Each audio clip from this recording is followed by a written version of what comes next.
All right, so we are diving all into sales today, and I've got quite a few podcasts on the sales process, the pre-qual, the sales objections, but I really wanted to put it together and have a conversation with you, Mike, because you are just very formally trained. And so having a conversation with you, we're going to walk everyone through objections today, team training, which we haven't ever talked about. And when I say team training, we're diving into solopreneur, as well as those of you that actually have sales teams.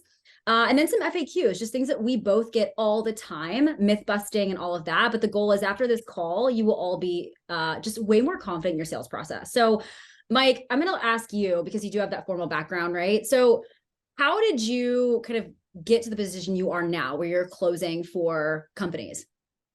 Gotcha. It's a pretty interesting story. I started out with a corporate lifestyle where everything was sort of like, I'd never had to go get customers. Sales were products that were sold from the corporation. And when I wanted to leave that and become a solopreneur, wanted to work with business owners, really in leadership and coaching, I realized I had all this business experience. I had years of formal leadership training, leadership experience, but then I realized I couldn't sell myself for anything. So I pivoted in business. I went from like business coaching to photography because I was afraid of that sales process for a little bit. And I'm like, I'm going to be a professional photographer and my work's going to speak for itself. And then I realized it couldn't, right? Like I had to speak for my work. I had to sign people up and go through that sales process. So I actually reached out to a mentor of mine and I said, hey man, I need you to help me out with like a sales gig. I'll go sell used cars. I need to do something to learn this process. And he set me up. I went through some formal training and have had some years of experience selling for different entrepreneurs, different offers in the high ticket space since then. Cool. So it's so funny when people talk about like your background in sales, because time and time again, I'll get a client who will say, I'm just here to, coach people. I'm not a salesman, right? And I think I want to just first break the ice by saying everything we do in life is literally selling, right? Whether it's convincing your boyfriend to watch a movie that you want to see or what you want to make for dinner when you don't really want what your partner wants. I mean, what are your thoughts on that? I think we put too much pressure on like income and sales or money and sales, but everything is selling. Everything is selling. I mean, I sell when I want my daughter to put on a certain pair of socks. I have to present it to her in a way that's going to get her to put the socks on, right? So it's everything we do is sales. We just need to realize that it's not this grimy, sleazy thing. We're not doing it to take advantage of people. We're doing it to fulfill our ultimate goal, which is to help them, right? You believe in your product as a coach or a consultant, whatever you're doing, you're selling a course. You believe in it and you believe that can help people. So I think with what we're going to talk about today, it's not how to like be snaky and like get around and force people to buy something they don't really want. What it's going to do is show you ways to sort of touch somebody's heart, get them into this like buying pocket, this buying frame. So that way they're ready to change their life and move forward with you. So let me just kick it off with this before we dive in, because that is such a mindset block that so many coaches have, that they can't DM because it doesn't feel authentic, or they don't want to setter, right? Because it's not them and it feels gross. So before we even dive into anything, you have to be willing to receive the information we're giving you. So if somebody tells you that they are feeling gross and it's sleazy and they're really struggling, right? How do you break them out of that mindset? I would suggest that they pay attention to the world around them, right? Like, does McDonald's feel sleazy when you're driving past that billboard on a drive like through 95? They don't care. They're getting into your periphery, right? We have to look at sales as if we're asking for consent. We're not forcing anybody to do anything. We're not forcing somebody into a conversation. We're just trying to nudge them by, going after them in the DMs, saying, hey, hey, it's me. Hi, nice to meet you. I have some value for you. Do you want to take it or don't you? Right. And it's the same thing through the entire sales process. It's a little give and take. I'm going to present, value to you. And in return, at some point, I would like your money. Right. So we can't like just look at it like that. But what we're giving in terms of that value is a life-changing opportunity. And I think in order to best understand that, we have to have a good grasp of what our offer is and what we're providing. If you don't believe in what you're selling, stop the podcast right now. Go back to another one of Taylor's podcasts. I'm sure she has a ton on get your life together, fix your product, become a better coach, right? There's a ton recently on how to improve. I can think of at least 4 podcasts I've listened to in the last 2 months that you've done where I've been like, man, I've learned so much about this industry. go back, fix your product, and then you'll feel better about selling it. But really, we're just looking for consent from the person we're talking to. You're having a conversation, and that's how you have to view it. And just to kind of add on that, right? Like whatever you're selling, you have to just be so obsessed with it, right? Because I know this is cliche, but selling, in my opinion, is a service. There's never been any point selling to anyone where I felt like I've pushed somebody against a wall and I've forced them to sign a contract, right? Like you're giving somebody every bit of information possible to make the best decision, right? And when we're talking about fitness coaching, right? If somebody has been struggling to look in the mirror for a decade and just hates putting on clothes, right? And constantly reaches for the sweatpants instead of the jeans, right? And I think I'm describing a lot of people's ideal client right now. You're telling me that you're afraid to help that person never feel like that again because you feel gross, right? Like, no, you know what's gross? The advertisement on the magazine at the checkout line at the grocery store saying you'll lose 100 pounds in 10 seconds, right? Like that to me is just false promising. But if you are marketing in a way that is true to what you can do, that is accurate in depiction and is not misleading, then there's nothing sleazy about changing someone's life. And I want to first just say that, because to make it in this industry, you can be the best coach in the world. But if you cannot sell your product, go listen to another podcast, right? Or do something else. Yeah, like then you're going hungry. Then you're also working a 9 to 5, plain and simple. We don't want to do that. Yes, this is a side hustle then, right? What I'd just like to add on that is I remember the feeling, right? We have to have empathy for the person we're speaking to.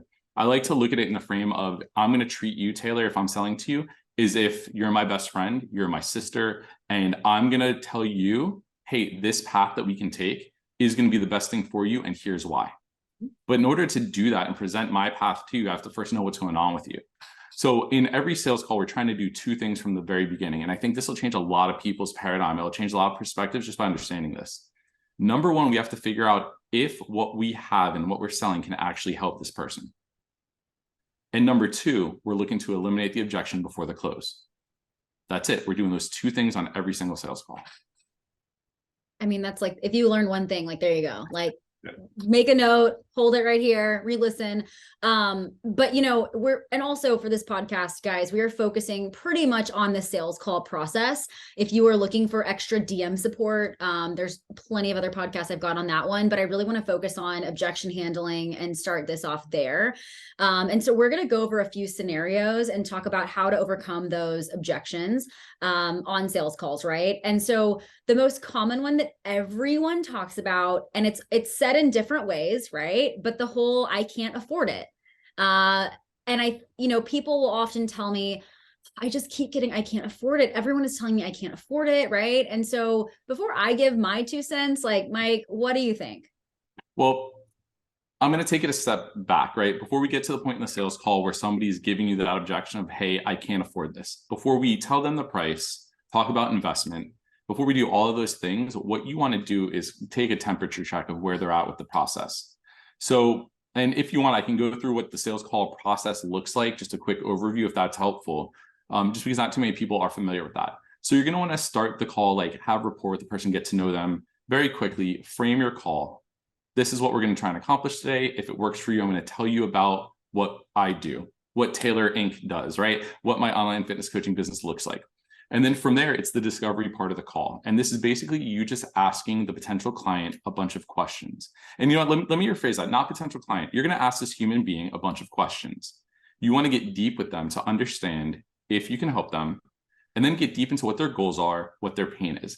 And we, as the professional salesperson or the coach that is a business owner, we need to make sure that we're asking the right questions to, again, ensure that we can actually help them.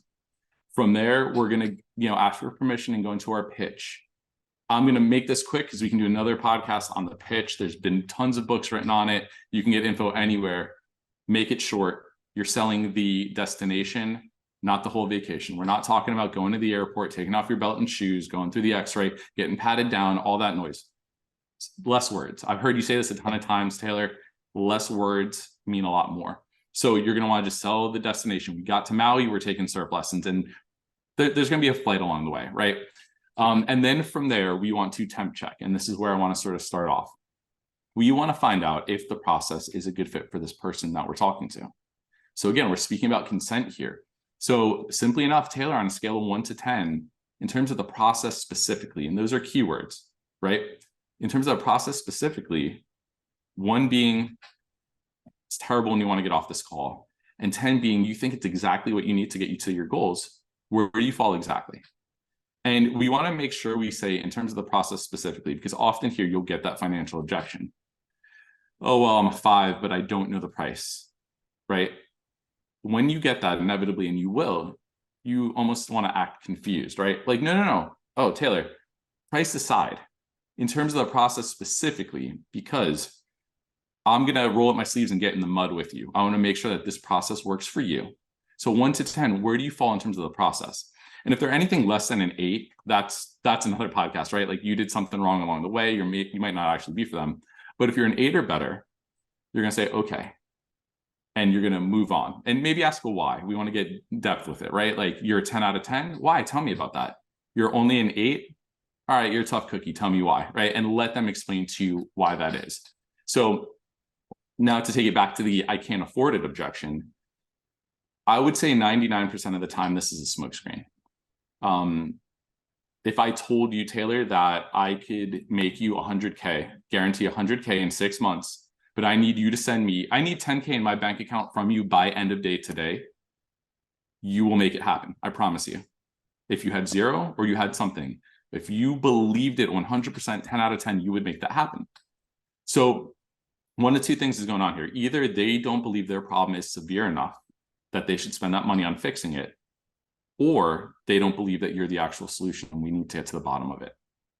So, my go-to in this is, the words and the scripting and the tactics that everybody loves. But this is where you say, well, listen, finances aside, and you want to go back to that 10 out of 10. So, finances aside, is there anything that's keeping you from being 100% on this being the right thing? And you let them answer. And from there, you get to be a coach. You get to put on your coach hat. If they give you, yeah, no, I think it's the right thing, and they look away and they're touching their neck and the body language is bad, you get to do your job as a coach and you call them out on it in that spot. And we want to be respectful. We're not going to be just cutthroat, but like, hey, I wouldn't be a good coach if I didn't call you out. It seems like it's something else. And then just dig into it. And then there's some magic words that I always love after their answer. And it's, are you sure? Right? And you want to hit them with it fast. So Taylor, is there anything that's keeping you from being 100% that this is the right thing for you? No? I'm not going to say, yeah, I'm sold on this. Just kidding. But I'm going to say, I don't know. I'm buying a house, Well, let's say it is the right thing. Like this is the right thing for you. Sorry, I didn't sell you well enough on that one. So is there anything that's keeping you from being 100%? No. Process works. You sure? And then guys, you sit in that silence. Like you sit in the silence. The silence is only, it doesn't have to be a bad thing. You sit in the silence, you get uncomfortable, and you go from there. That is the best thing that I ever learned doing TV ever. The best thing. And it's where coaches break down, right? Because whether you have formal sales training or not, we are uncomfortable in silence. Okay. And I would be in very, tense situations, talking with people that did not want to talk to me about things that were not, great topics, right? Like I had a fun job, if you say it like that. But anytime I asked a question that I really needed the answer to, I would give them 15 seconds. And 15 seconds is a long time in silence. Okay. It's probably going to be 5, and in your head, it's going to feel like 30. But let them say something. And this is where coaches break down in the I can't afford it. It's like who's going to speak first, and it can't be you. Let them figure that out, right? But what typically happens is someone says, I can't afford it. And then the coach says, okay, no worries, let me know. And then the call ends. And that's where you drop the ball. By you challenging them, it's not aggressive. It's just getting deeper, like you said, because at the end of the day, I can't afford it. And this will be the theme for every objection we talk about. You did not sell them on it, whatever that means. You did not convince them or make it obvious that this was the solution to their problem, right? And it's easy to put up a wall and say, I can't afford it. And more than likely, they told you something earlier in that call about them not having the accountability to self, them needing a push. That's why they're here. You know, you probably asked them in discovery, what do you like about what I do? What do you want to see from a coach? What do you want to see from this product, right? And they're going to list all those things to you. And I challenge you to jot them down, have the pen ready, off camera, just jot down a couple of those things so you can reference it later. Because when they say it's too expensive, you can call them on their BS. You know, on every sales call, somebody's being convinced of something, right? You're either convincing them that you're the route that they need to go to change their lives, or they're convincing you that their BS excuse is valid and you're going to let them off the hook. Plain and simple. Yes, that's so true. And I think the word convincing isn't necessarily a negative thing, right? Just kind of going back to that. Also, I wanted to start with I can't afford it because it's such a blanket excuse for a few more specific ones we're going to get into. So the next one of my favorites, everyone's favorite, is the husband or partner excuse. Really, my favorite is when somebody says their boyfriend or girlfriend won't let them. Because Mike is rolling his eyes if you're listening to this, not watching it, because I don't understand what relationship you are in right now, but I'll put that aside for this. Listen, I've been dating them for 6 days. We go through all the finances together. Like, he's got my social security number. She makes all my decisions for me. Like, I gave her the bank account. Like, that's it. I can't understand this one. It makes no sense to me. All right, let me breathe. Listen, so the husband, spouse, partner, wife thing should be handled on the front end, right? You want to figure that out typically before you even get on the sales call, if you're building rapport yourself, if you're setting the call yourself. If, let's say, you're taking the call almost blind, you want to find that out in discovery.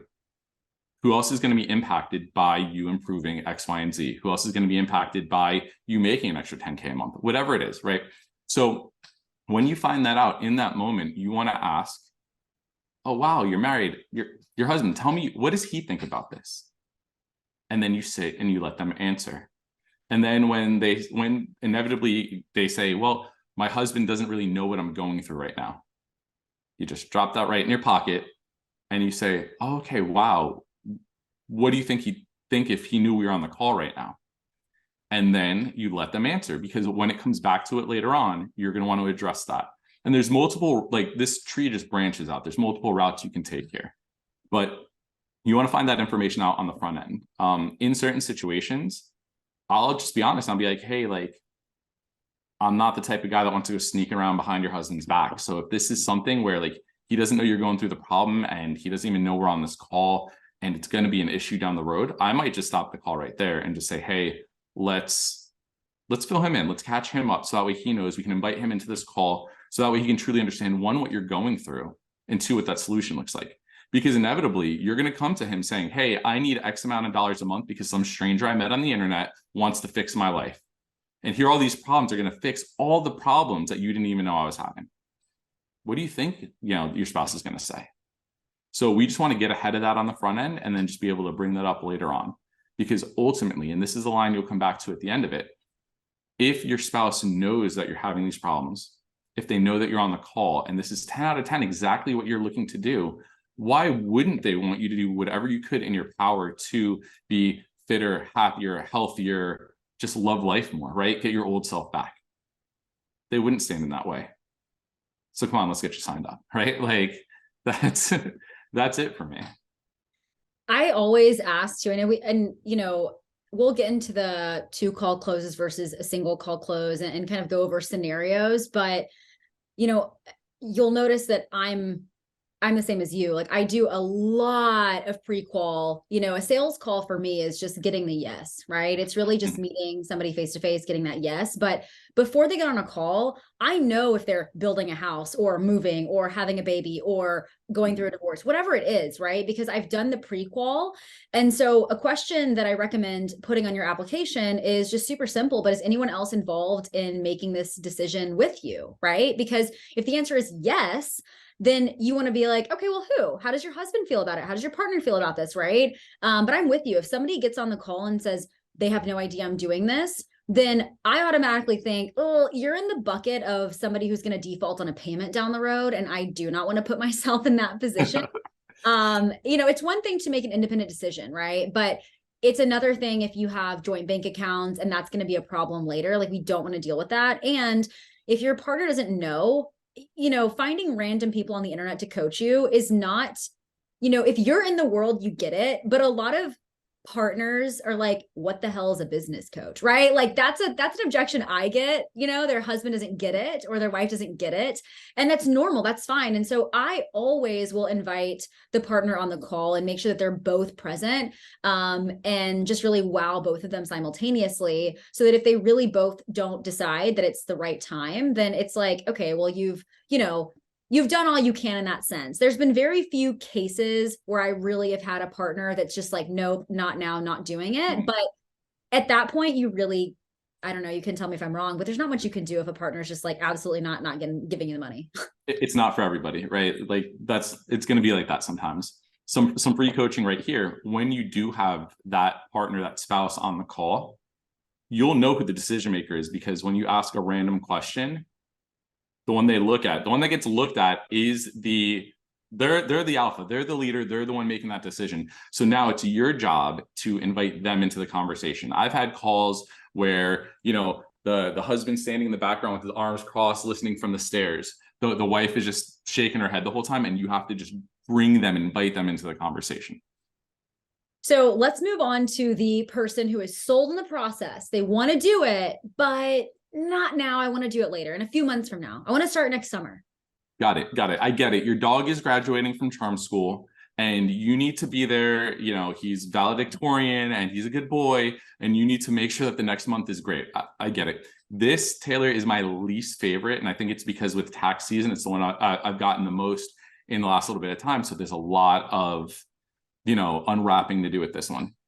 So in this situation, I like to do what I call breaking the fourth wall. Like, my whole sales process is just about being a real human being. I'm having a conversation with you, but this is where I'm going to get like a little extra real. So what I want to do is I might even like lean into the camera. Like, I want to be close to you as I tell you this, like, hey, can I tell you something a little personal? And again, we're asking for consent here. Like, oh yeah, no, of course. Like, nobody's going to say no. I do want to throw the caveat in. We don't want to say, can I be honest with you for a second? Let me be transparent with you, right? We want to stay away from those words. If you're asking to be honest now, it presupposes you haven't been honest at all throughout the rest of the conversation. Leave it alone. So can I tell you something personal? And then I talk about how this is my biggest frustration when it comes to being a coach, because I see so many people with potential that know that this is the right process for them. They can achieve the outcome that they're looking for, but they're willing to put their results, their goals on hold because it's inconvenient right now. And here's the reality. It's never going to be convenient for you, Taylor. It's not. A rock's going to hit the windshield. The cat's going to need charm school. Something's going to happen that's going to prevent it. But what I like to say in the spot is, like, in reality, what's going to happen is 1 month is going to turn to 3. 3 is going to turn to 6. 6 will turn to a year. And in a year, my roster is going to be full and my prices are going to go up. This is the right thing for you, and now is the right time. Everything we've talked about today, blah, blah, blah, fill it in for them. And you just want to kind of circle back around to the process at this point. Is there anything that's preventing you from being less than 100%? Because we want to make sure that this isn't actually a smokescreen, because they're afraid. And a lot of times when we make a commitment to, it might not even be a heavy financial commitment, but when we make a commitment to changing our lives, it's a little bit scary. And we have a whole sequence on fear that we can go to, which is really it's really the easiest one to get beyond, because we've all been scared making a purchase. I remember being 21 years old and buying a TV and being like, oh my God, back then, these are $3,000. It's so flat. It's only, like 3 feet wide. So, but I had buyer's remorse and I was scared. And you just want that confirmation from somebody. You want to buy yourself some time to go and think about it, to go breathe, right? So we need to just get beyond that and keep them in that loop. I don't know if we'll have time to get to it later, but the mistake that a lot of salespeople make, a lot of coaches specifically that aren't professional salespeople, they make the mistake of answering these like objections as if they're on a podium after the game, like it's a press conference. So yeah, like they'll go through that whole thing and they'll say, I hate seeing somebody not achieve those goals, and then they'll let it sit, and nothing else is said after that. You have to take it back to the close now. So bring it back to, is this the right thing for you? Are you sure? Yes.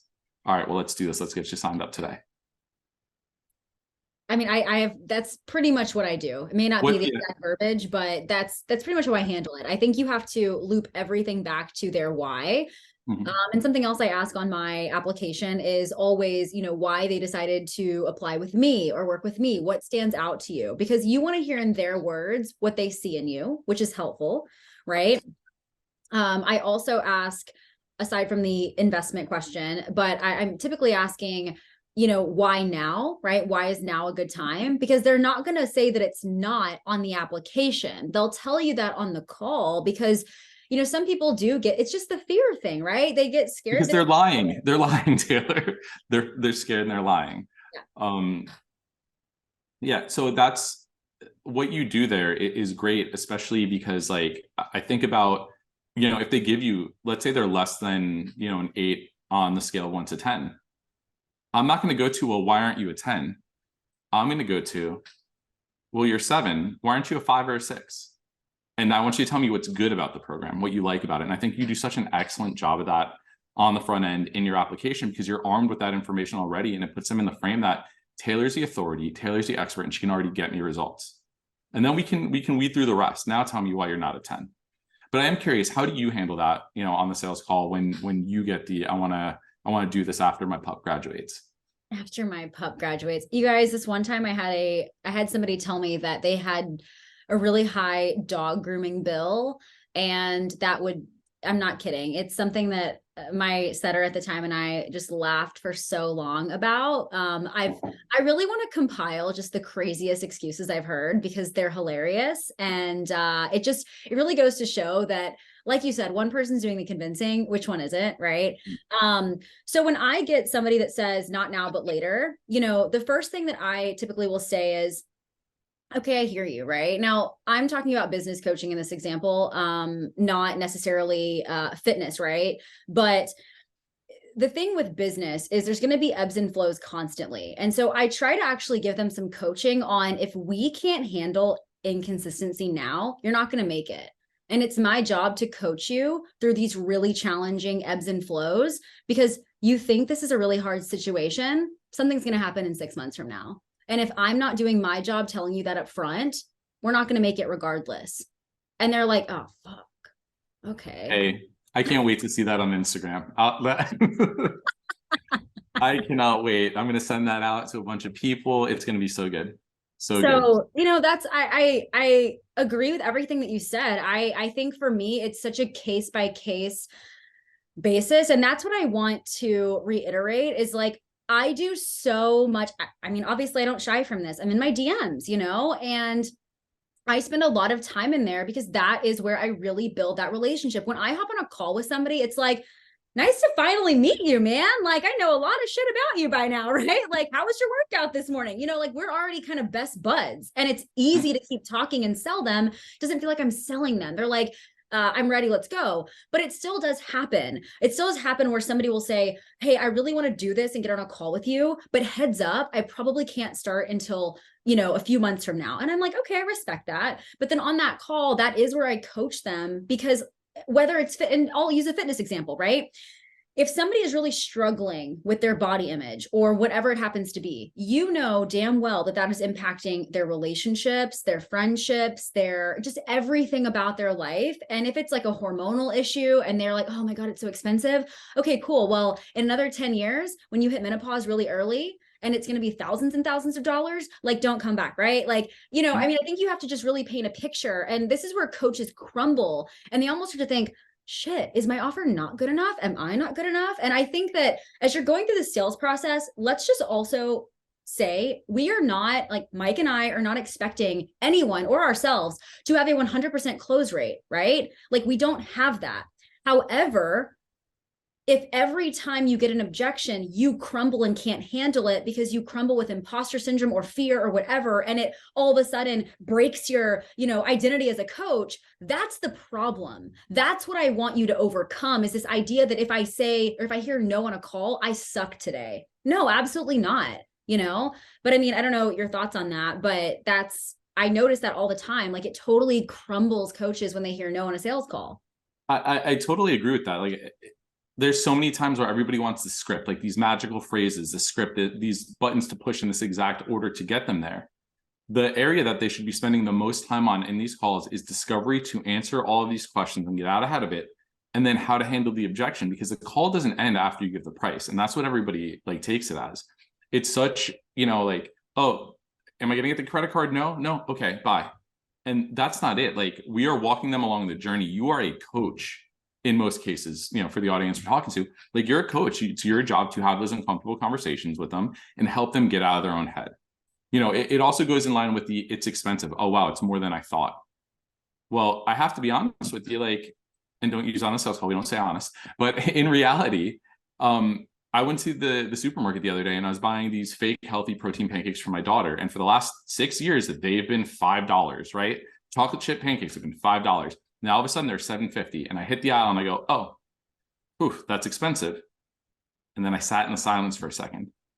And I said, okay. And I grabbed 2 boxes and I threw it in the cart and we moved on, right? That's the reality of it. Like, it might be expensive, and then we still might do it. So if they say, oh, it's really expensive, and you meet them with like, yeah, no, I definitely understand that. It's okay. Maybe now's not the right time. You're wasting your time. Like, I don't know what to tell you.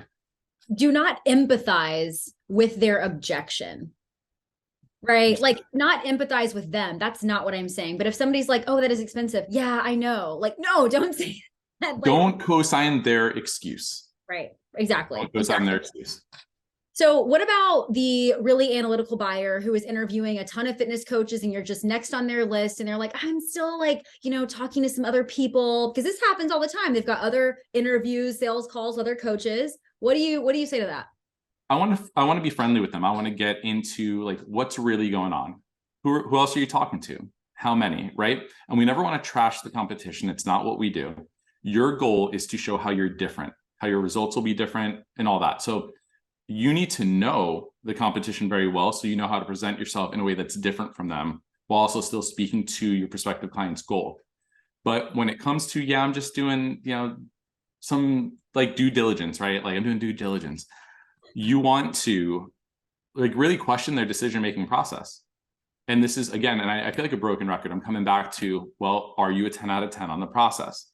So you told me you're a 10 out of 10 out of the process when earlier in the conversation, when I asked you, why start now? Like, why do you have to? And you said you can't stand how you feel anymore. You're tired of waking up tired, right? Now is the time. I have to question, like, how many more conversations are you going to have before you go with what's right? And really just get them into that thought process of understanding, because you as a coach now are preventing them from getting in their own way. So you need to have real conversation around it and drive them back to, are you going to keep being the person that jumps on sales call after sales call? Or are you going to be somebody who draws the line in the sand and makes a decision to make a change in your life?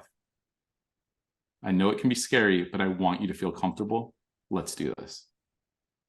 And I say it like that because we want to let them know how to feel, right? I want you to know that it's okay to be comfortable. I want you to know it's okay to be confident in the spot. So I want you to feel confident that this is the right decision, Taylor. Right? And we're going to take it back to the close. We're not going to just let them off with that excuse and be like, okay, well, I hope I stood up well against the 30 other people. See you later. You will never hear from them again. And if you do, they're going to waste your time for the next 6 months. Whenever I hear this excuse or whatever you want to call it, objection, I immediately am like, all right, challenge accepted. I'm going to show you why, like, this is exactly who you need to choose. And I don't know who I actually don't ask who else they're talking to. Mm-hmm. What I ask is, have you talked to anyone else today? Am I the last person you're talking to, or am I the first?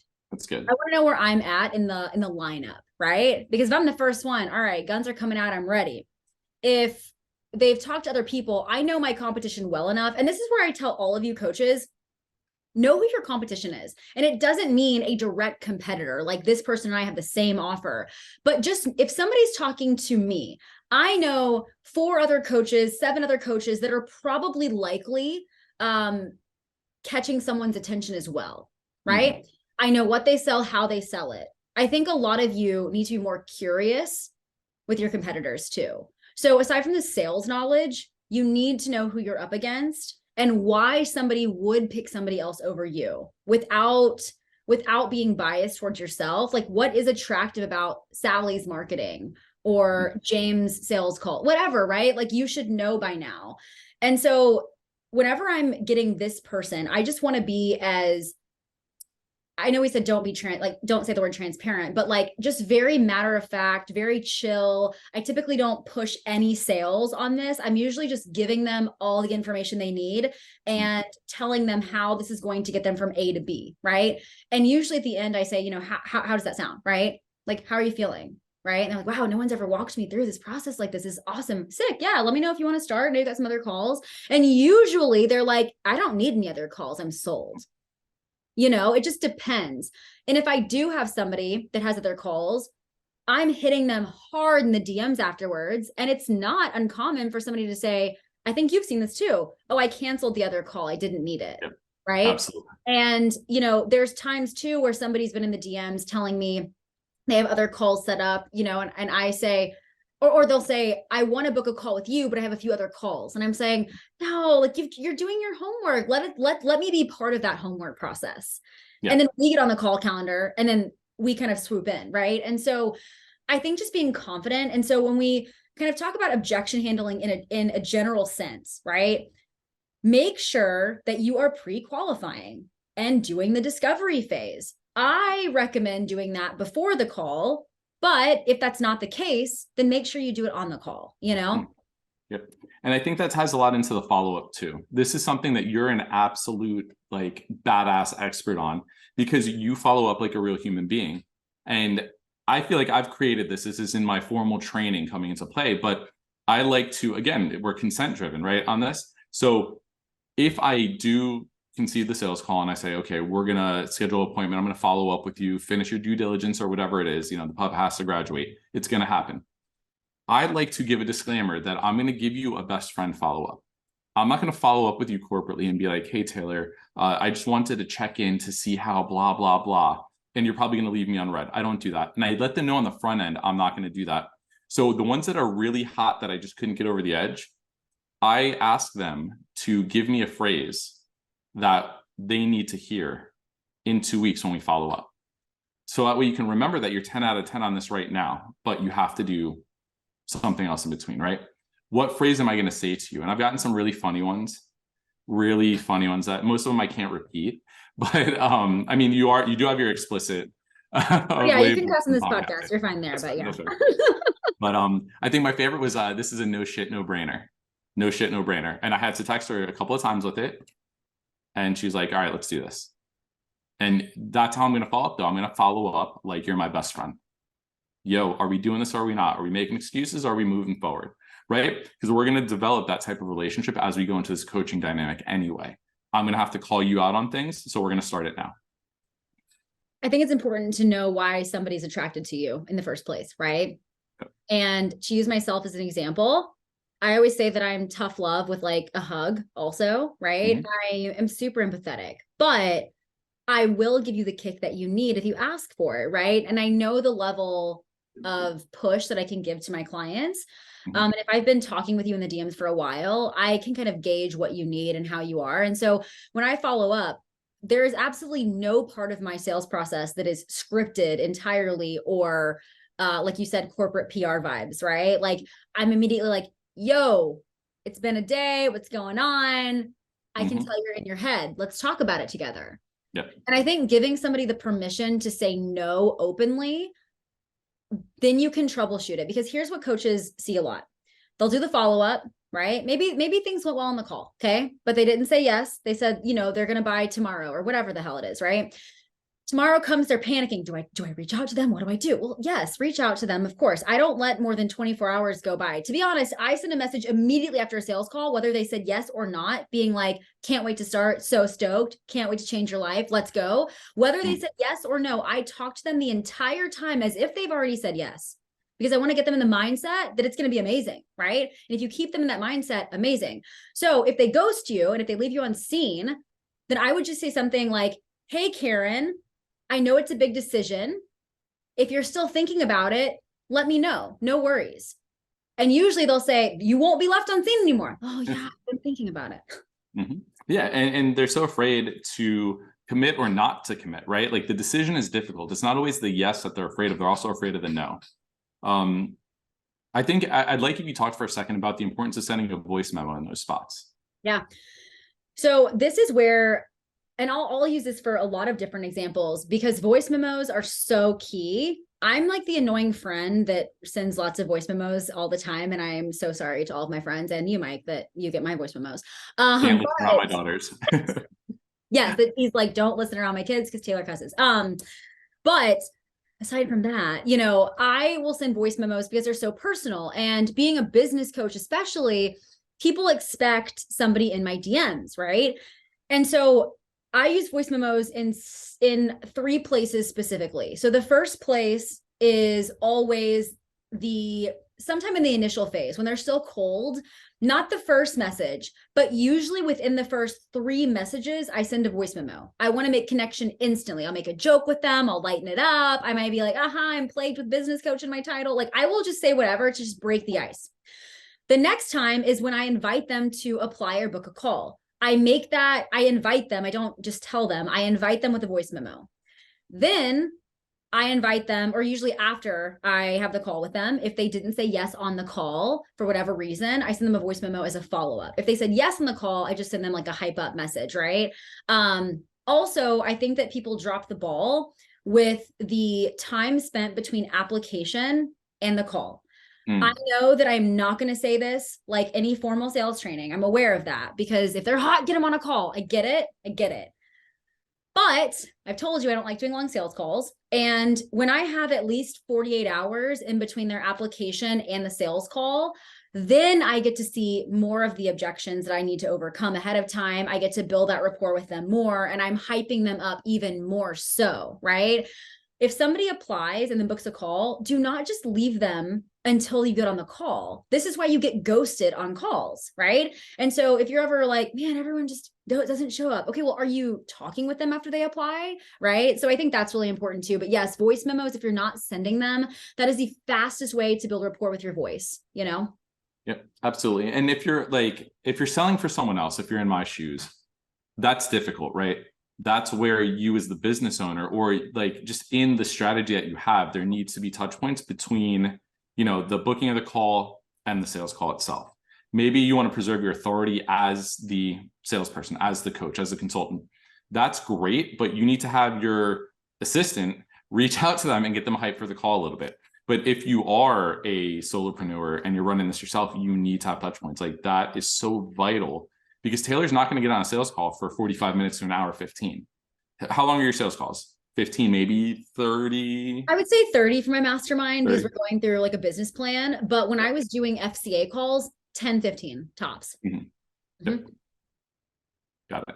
And that makes perfect sense. And I mean, because you've done such good homework, you've made such a great connection in the DMs that you don't need to, you just remind them about that. You bring it up, you stir it up a little bit, and then you just move into what you're doing. You keep it moving.